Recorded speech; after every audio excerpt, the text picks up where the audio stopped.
Sarah Mitchell stood at her kitchen counter, chopping vegetables for dinner with mechanical precision. At 28, she should have been glowing with the joy of impending motherhood, her 9-month pregnant belly a symbol of new life and hope. Instead, her movements were tense, calculated, like a dancer anticipating the wrong step that would shatter the fragile piece. The front door slammed. Sarah's hand trembled, the knife missing the carrot and nicking her finger. A drop of blood welled up, bright red against her pale skin. 5 years of marriage had taught her to read James's moods in the sound of his footsteps, the way he hung his coat, the rhythm of his breathing. Today, the heavy thud of his briefcase hitting the floor sent warning signals through her body. Sarah, his voice carried that dangerous edge she'd grown to fear. "Where are you?" In the kitchen she called back, quickly wiping her finger and straightening her posture. Their daughter kicked inside her, as if sensing her mother's anxiety. "I'm making dinner." James appeared in the doorway, his tie loosened, dark hair disheveled. Once, she'd found that look charming the successful real estate developer, slightly rumpled after a long day's work. Now it was just another warning sign, like storm clouds gathering on the horizon. Her mind drifted to their wedding day 5 years ago. She'd been 23, fresh out of college, dazzled by James's confidence and charm. They'd met at her best friend Kelly's wedding, where James had been the best man. He'd swept her onto the dance floor, his brown eyes twinkling as he told her she was the most beautiful woman in the room. "You look like an angel," he'd whispered, spinning her under the crystal chandeliers. "I'm going to make you the happiest woman alive." The courtship had been a whirlwind, expensive restaurants, surprise weekend getaways, flowers delivered to her office. Her friends had swooned over the romance of it all, especially when he proposed just 6 months later, presenting her with a diamond ring that caught the light like captured stars. "You're burning the onions." James's sharp voice yanked her back to the present. The acrid smell of scorched vegetables filled the kitchen. Sarah quickly moved the pan off the heat, her heart racing. "I'm sorry, I was just..." "Just what?" Daydreaming again, he stepped closer, invading her space. "Can't you do anything right?" The first time he'd raised his voice had been 6 months into their marriage. She'd forgotten to pick up his dry cleaning before an important meeting. The second time, she'd spent too much money on groceries. Each incident had come with apologies, with flowers, with promises it would never happen again.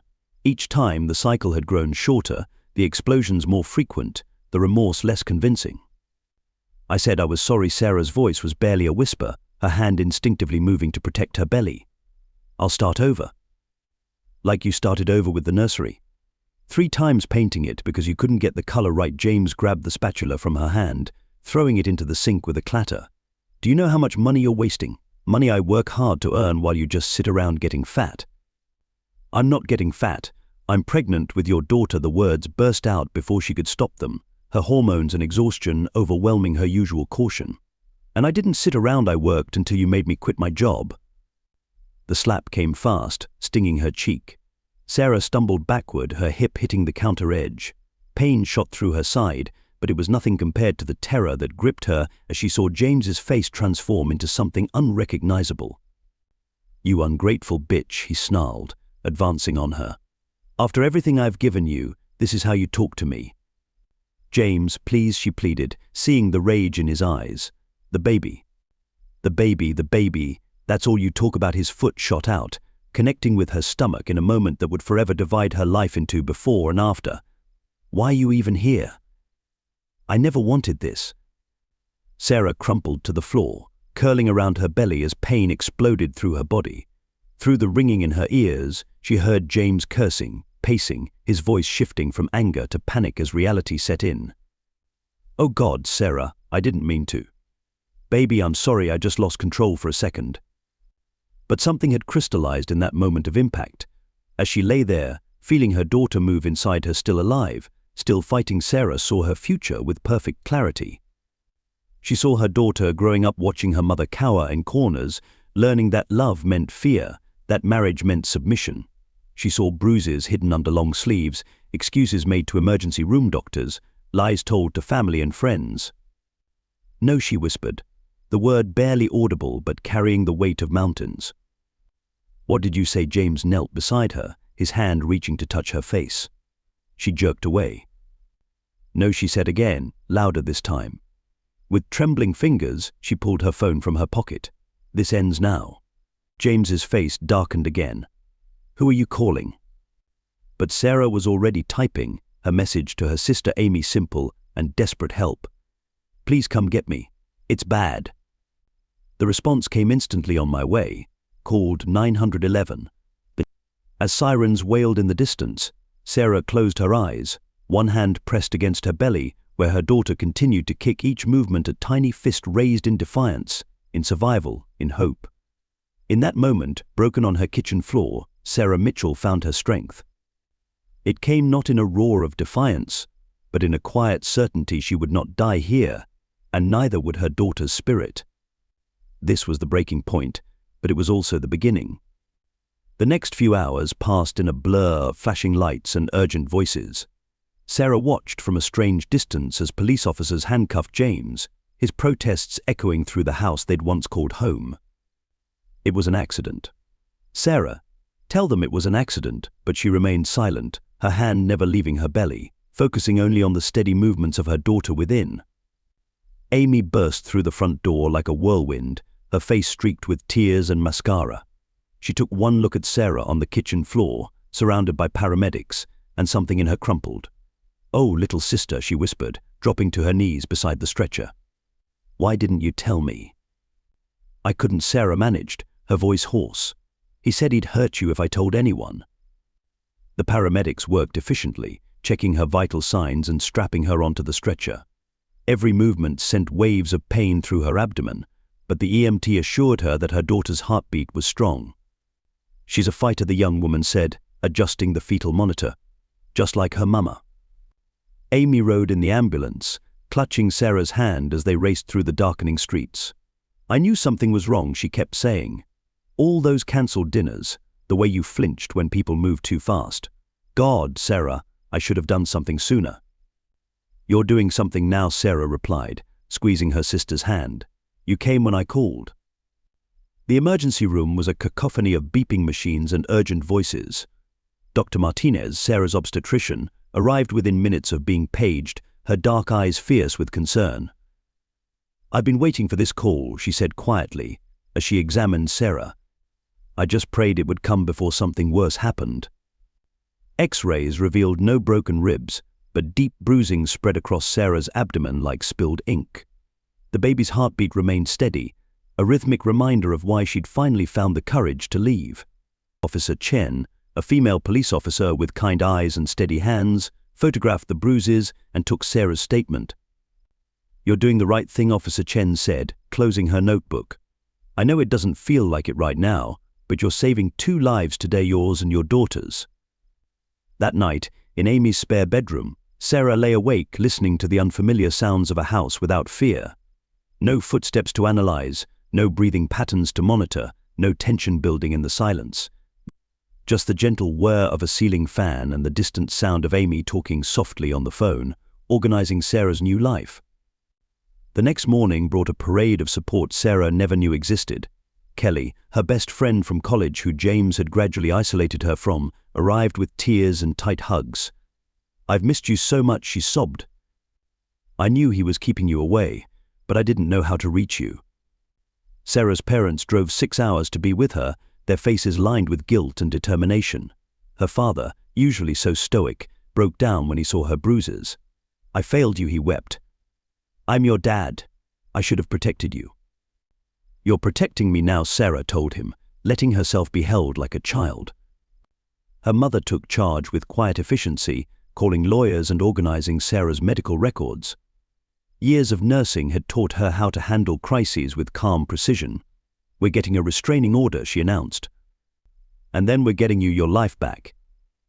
The domestic violence counselor arrived that afternoon, a woman named Maya with silver hair and gentle hands. She brought resources, phone numbers, and most importantly, stories of survival. "What you're feeling right now, the fear, the guilt, the uncertainty, it's all normal," Maya explained. "But I promise you, it gets better. Every woman who's sat where you're sitting has thought she couldn't do it. And every woman who's made it to the other side wants you to know that you can." Amy turned her dining room into a command center, coordinating with the police, lawyers, and victim advocates. James had been released on bail but was under strict orders to stay away. Still, Amy installed new locks and a security system. "He's not getting anywhere near you or my niece," she declared, her voice leaving no room for argument. Sarah spent hours in the bathroom that first week, staring at her reflection, trying to reconcile the woman she'd become with the one she used to be. The bruises faded from purple to yellow, but deeper marks remained, jumping at sudden noises, apologizing for everything, checking her phone constantly for angry messages that no longer came. Dr. Martinez ordered bed rest for the remainder of the pregnancy, concerned about premature labor. Sarah's days fell into a new rhythm: morning checkups, afternoon counseling sessions, evening talks with Amy that stretched into the night. They remembered their childhood, before James, before fear became Sarah's constant companion. "Remember when we built that treehouse?" Amy asked one night, painting Sarah's toenails because she could no longer reach them. "Dad said it would never stay up, but you designed it perfectly. You were always so smart, so capable. James didn't take that away from you, Sarah. It's still there." The support group became a lifeline. Every Tuesday and Thursday, Sarah sat in a circle with women who understood. They shared stories of escape, of rebuilding, of learning to trust again. Some had children, some didn't. All of them had the same steel in their eyes, the same determination to reclaim their lives. But the hardest part, said Maria, a mother of 3 who'd left her abuser 2 years ago, is remembering who you were before. Not just before him, but before the fear. That woman is still inside you. She's just been waiting for you to come back to her. Slowly, pieces of the old Sarah began to emerge. She found herself laughing at Amy's terrible jokes, offering advice to newer members of the support group, dreaming about the future. The nursery in Amy's spare room took shape: soft yellows and greens, a mobile of stars and moons, a rocking chair by the window. "You're nesting," Maya observed during one of their sessions. "That's good. It means you're starting to feel safe." 1 month after her escape, Sarah sat in Dr. Martinez's office for a checkup. The ultrasound showed her daughter strong and active, right on schedule for her due date. "Look at her," Dr. Martinez smiled. "She's perfect. You both are." Sarah watched her daughter's heart beating on the screen and felt something unfamiliar bloom in her chest. It took her a moment to recognize it: hope. Not the desperate kind that had kept her in an abusive marriage, but something stronger, clearer. Hope for her daughter's future. Hope for her own. That night, she wrote in the journal Maya had given her today, "I remembered how to dream. Not about survival, I'm doing that already, but about living, really living. My daughter deserves a mother who knows the difference between existing and being alive. So do I." The contractions started 2 weeks early, jolting Sarah awake at 3 a.m. At first, she tried to breathe through them as she'd learned in her birthing classes, but something felt wrong. The pain was different, sharper, more urgent than anything she'd been warned about. "Amy," she called out, her voice tight with fear. "Something's happening." Her sister burst into the room seconds later, taking one look at Sarah's pale face before springing into action. "I'm calling an ambulance," she said, already dialing. "Just breathe, honey, just breathe." The paramedics arrived quickly, their faces serious as they assessed the situation. Sarah's blood pressure was dangerously high, and the fetal monitor showed signs of distress. Through the haze of pain, she heard words that made her heart stop: placental abruption and emergency C-section. "It's the trauma," Dr. Martinez explained when they reached the hospital, her voice calm but her movements urgent. "The placenta is separating from the uterine wall. We need to get your daughter out now." As they wheeled her toward the operating room, Sarah caught a glimpse of a familiar figure in the waiting room: James. He stood there in his expensive suit, looking lost and desperate, a bouquet of white lilies in his hands. Their eyes met for a brief moment before the doors swung closed. "He can't be here," Sarah gasped, panic rising in her chest. "The restraining order." "Security's already handling it," Amy assured her, squeezing her hand. "Focus on you and the baby. Nothing else matters right now." The operating room was a blur of bright lights and masked faces. Sarah trembled on the table as the anesthesiologist administered the spinal block, not just from the cold, but from the terror of what was happening. The bruises from James's attack had barely faded, and now their daughter's life was in danger, because of his violence. "Talk to me," she begged Amy, who stood by her head in full surgical gear. "Please, just keep talking." Amy stroked her hair, telling stories about their childhood, the time they painted their dad's tools pink, the summer they spent building fairy houses in the backyard, the Christmas they stayed up all night watching shooting stars. Behind the surgical curtain, Dr. Martinez worked with focused intensity. Suddenly a cry pierced the air, strong, defiant, alive. "She's here," Dr. Martinez announced, small but fighting. Sarah caught a glimpse of her daughter as they whisked her to the NICU, tiny, red-faced, perfect. "Luna," she whispered, the name she'd chosen in secret during those dark nights in her marriage. "My little moon." The next 24 hours were critical. Luna weighed 5 pounds, 4 ounces, small but not dangerously so. Her lungs were slightly underdeveloped, requiring oxygen support, but she showed remarkable strength. "She's a warrior," the NICU nurse told Sarah, "just like her mama." Sarah spent every possible moment in the NICU, her own recovery forgotten as she watched her daughter fight. She learned to navigate the maze of tubes and monitors, to change diapers through the incubator ports, to read the subtle changes in Luna's oxygen levels. On the third day, as Sarah sat by the incubator singing softly to Luna, a nurse appeared with a message. James was in the waiting room again, begging to see his daughter. "He's been sending these too," the nurse said, holding out a stack of cards and letters. "Hospital policy requires us to inform you." Sarah's hands shook as she took the envelopes. Inside were pages of apologies, promises to change, pleas for forgiveness. The words were familiar, she'd heard them all before, after every explosion of violence. But something was different now. She wasn't just protecting herself anymore. "Tell him no," she said firmly, returning the unopened letters. "And please alert security. He's violating the restraining order." That night, she wrote a letter of her own. "Dear James, I'm only writing this once. Luna and I nearly died because of your actions.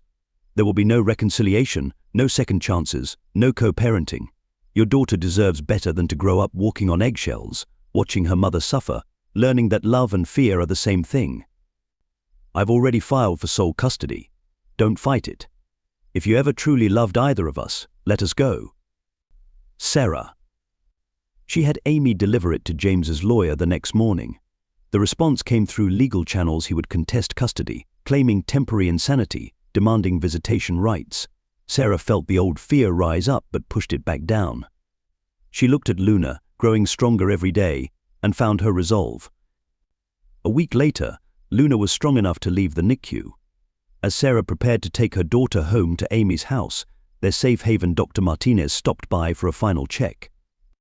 "I have something for you," she said, handing Sarah a business card. "It's for a women's legal collective. They specialize in cases like yours, helping mothers protect their children from abusive partners. They work pro bono." Sarah stared at the card, remembering all the times she'd chosen silence over safety. "I won't let him hurt her," she said quietly. "Ever." "I know," Dr. Martinez replied. "That's why you're going to win." As they left the hospital, Sarah held Luna close, breathing in her sweet newborn scent. The spring air was warm on her face, carrying the promise of new beginnings. Luna's eyes, already showing hints of Sarah's deep brown, blinked up at the sunlight. "Welcome to the world, my brave girl," Sarah whispered. "We're going to be okay." Amy waited by the car with their parents, a welcome home Luna banner fluttering from the windows. Sarah's support group had filled the trunk with diapers, clothes and supplies. Messages of love and encouragement poured in from the community that had embraced them. Looking at her daughter's peaceful face, Sarah felt the last chains of fear begin to crumble. James's power over her had been built on isolation and fear. But here, surrounded by love and support, those weapons lost their edge. They were free. They were survivors. They were just beginning part 4 legal battle and healing. The courthouse loomed before Sarah, its stone facade intimidating in the morning light. Luna, now 3 months old, slept peacefully in her carrier, unaware of the battle about to unfold inside. Sarah adjusted her navy blue blazer borrowed from Amy for this very day and took a deep breath. "Remember Lisa Chen, her pro bono attorney from the Women's Legal Collective, said quietly, 'You're not just fighting for custody. You're fighting for Luna's future.'" The courtroom was smaller than Sarah had imagined, but James's presence made it feel suffocating. He sat at the opposite table in an expensive suit, his lawyer whispering in his ear. When he looked at her, his eyes held that familiar mixture of anger and pleading that had once made her doubt herself. Not anymore. "Your Honor," James's lawyer began, "my client has demonstrated remarkable progress through anger management classes and therapy. He's a changed man who deserves the chance to be part of his daughter's life." Sarah listened as they painted James as a devoted father who had made one terrible mistake. They spoke of his charitable donations, his standing in the community, his temporary lapse in judgment. With each word she felt her anger rising, not the helpless anger of her marriage, but something stronger, clearer. When it was her turn to testify, Sarah stood tall. Her voice shook at first but grew stronger as she spoke. She detailed the years of abuse, the isolation, the fear. She described the kick that had nearly killed Luna, the countless times she'd hidden bruises, the promises that were never kept. "I have documentation," Lisa presented, "of 17 hospital visits over 5 years. X-rays, police reports, statements from Dr. Martinez about Mrs. Mitchell's prenatal care and the emergency section that saved both mother and child. The evidence mounted text messages where James threatened her family, security footage from neighbors showing him violating the restraining order, testimonies from her support group facilitator about the impact of domestic violence on children. Through it all, Luna slept in Amy's arms in the gallery, occasionally making those tiny baby sounds that reminded Sarah exactly why she was fighting. The judge's decision came 3 weeks later, sole custody to Sarah, with James granted only supervised visitation after completing an extensive rehabilitation program. His face darkened at the ruling, that familiar storm gathering in his eyes, but this time Sarah didn't flinch. She had won.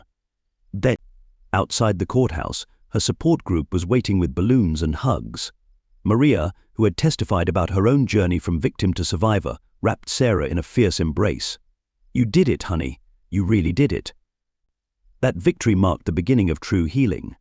Sarah threw herself into therapy with renewed purpose, working with Maya to unravel the complex web of trauma and self-doubt that James had woven. They explored her childhood, her patterns in relationships, her hopes for Luna's future. "Healing isn't linear," Maya reminded her during a particularly difficult session. "Some days you'll feel strong, others you'll want to hide. Both are okay, both are part of the journey." The support group became more than just a lifeline, it became family. Every Tuesday and Thursday, Sarah shared her struggles and victories with women who understood. They celebrated when she got a job at a local non-profit, helping other domestic violence survivors navigate the legal system. They supported her when she had panic attacks after seeing James's car in town. They brought meals when she was too exhausted to cook, watched Luna when she needed a break, reminded her that she wasn't alone. 6 months after the custody ruling, Sarah stood in front of the group, Luna babbling happily in her lap. "I used to think strength meant not showing weakness," she told them. "Now I know it means getting back up every time you fall. It means asking for help when you need it. It means choosing yourself even when everyone tells you to give him another chance." Her words resonated with a new member, a young woman with fresh bruises and frightened eyes. After the meeting, she asked Sarah how she found the courage to leave. "I didn't find it," Sarah answered, bouncing Luna gently. "I built it, piece by piece, with help from every person in this room. And now I'm helping you build yours." The healing extended beyond therapy and support groups. Sarah started taking self-defense classes, not just for protection but to reclaim her body as her own. She joined a mother's group at the local community center, making friends who knew nothing of her past trauma. She opened a savings account in her own name and watched it grow with each paycheck. Amy, who had been her rock through everything, helped her find an apartment in a secure building. Together, they painted the walls in bright colors, hung fairy lights in Luna's nursery, filled the space with plants and photographs and joy. It was smaller than the house she'd shared with James, but it was hers, truly hers. One evening, as Sarah was unpacking the last of her boxes, she found her old journal from college. The pages were filled with dreams she'd forgotten, traveling the world, starting her own business, making a difference in people's lives. She hadn't just been surviving back then, she'd been thriving. That night, after putting Luna to bed, Sarah started a new journal. On the first page, she wrote "Dreams for our future," and beneath it, She listed everything she wanted for herself and her daughter. Some were small: learn to make homemade pasta, plant a garden on the balcony. Others were bigger: go back to school, start a foundation for domestic violence survivors. As autumn turned to winter, Sarah watched Luna take her first steps in their new home, wobbling but determined. She thought about all the firsts ahead of them: first words, first day of school, first time riding a bike, and felt nothing but gratitude. They were building something beautiful from the ashes of what was destroyed. "You're different," Amy observed one Sunday during their weekly family dinner. "Stronger, yes, but also lighter." Sarah looked around the table at her support system: Amy, their parents, Kelly, Maya, the friends who had become family, and smiled. "I'm not carrying him anymore," she said simply. "Any of it. The fear, the shame, the what-ifs. I'm just carrying us forward." That night, as she tucked Luna into bed, Sarah caught her reflection in the nursery mirror. The woman looking back at her wasn't a victim or even just a survivor. She was a warrior, a protector, a mother who had chosen love over fear, hope over history, life over mere existence. She was, finally, herself. The autumn sun streamed through the windows of Luna's light foundation, casting warm shadows across Sarah Mitchell's desk. At 33, she carried herself with a quiet confidence that spoke of battles won and wisdom hard-earned. Photos lined her office walls: Luna's first day of kindergarten, the foundation's opening ceremony, group pictures of survivors who'd found their way to freedom through the organization's help. Mum Luna's voice rang through the hallway, followed by the patter of small feet. At 5 years old, she was a whirlwind of energy and curiosity, her dark curls bouncing as she ran into the office. "Ms. Thompson says I got a gold star for my presentation." Sarah scooped her daughter up, breathing in the familiar scent of strawberry shampoo and playground adventures. "Tell me all about it, sweetheart." "I told my class about what you do," Luna beamed. "How you help people find their courage, just like you found yours, and how everyone deserves to feel safe and loved." Sarah's heart swelled with pride and gratitude. They'd always been honest with Luna about their past, in age-appropriate ways. Instead of letting trauma cast a shadow over her daughter's childhood, Sarah had transformed their story into one of triumph and hope. The foundation had started small, just Sarah and a handful of volunteers working out of Amy's garage. Now, 5 years after leaving James, it occupied a renovated Victorian house downtown, offering legal aid, counseling, job training, and temporary housing to survivors of domestic violence. The building itself was a symbol of transformation. What was once broken had become beautiful and strong. Sarah's phone buzzed with a text from Maya, who had become the foundation's head counselor. "Maria's daughter just got accepted to college. First in her family. She wants you at the celebration dinner." These were the moments that made everything worthwhile: watching survivors not just escape, but thrive.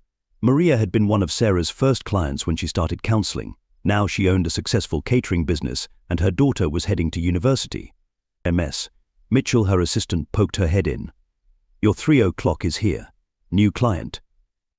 Sarah nodded, giving Luna one more squeeze before sending her off to the children's area they'd created specifically for clients' kids.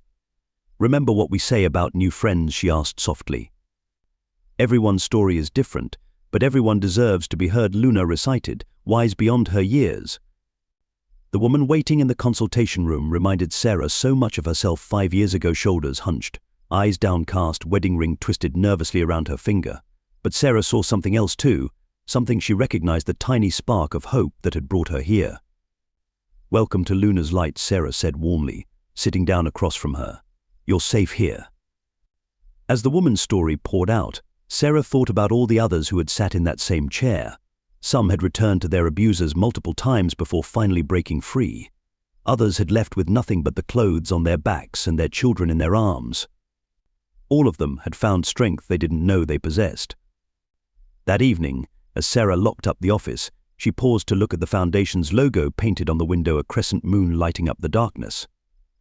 Luna had drawn the original design when she was 3, a wobbly semicircle that had somehow captured exactly what Sarah wanted to convey. Even in the darkest night, light finds a way to shine. At home, their apartment was filled with the chaos of a kindergartner's evening routine: homework, dinner, bath time, stories.